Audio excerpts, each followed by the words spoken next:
Hey, good morning everyone. Friday morning, the 20th of November 2020.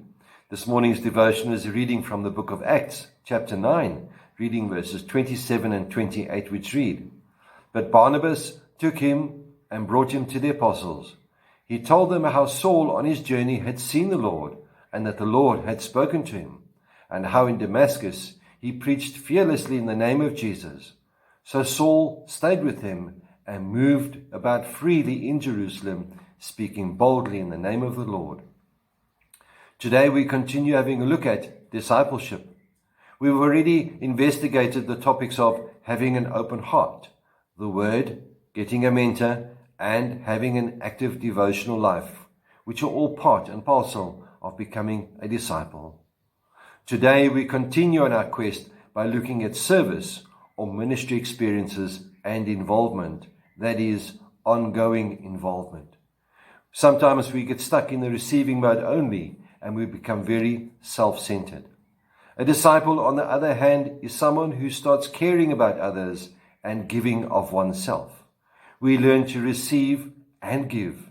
It's a pattern by which we grow. If we cannot learn a life of service, we will not grow as disciples. We will still be selfish. We will still be concerned with what something or someone does for me rather than how I can serve others. Look for opportunities that include some form of feedback. We learn from the experiences of those who are mentoring us. Jesus would talk to his disciples after a trip. They just came back from the missionary trip on which he had sent 70 of them to preach the gospel and heal the sick. They came back and told him, "This is so exciting. We were casting out demons and they obeyed us. It was so cool." Jesus, on the other hand, gently reminded them to keep perspective. Part of the importance of service and ministry experiences is to discover the spiritual gifts that God has given you.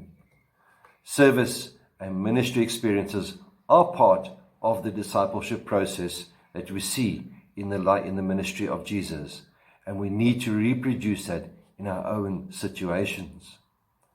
Stewardship. This is another important element in the life of a disciple. That is, taking responsibility to be a steward of what God has entrusted to you, and a willingness to give it out generously as the Lord leads. The most precious thing you have is the time God has given you. The willingness to give your time generously is huge. You have time to give to people, time to give to God's work, time to give to the Lord each morning, day by day, as you seek Him rather than rushing out headlong into the world. You are a steward of your time. You've also probably heard thousands of sermons on stewardship about giving money. Oh, it's a terrible topic.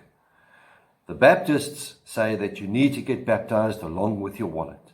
And that's true.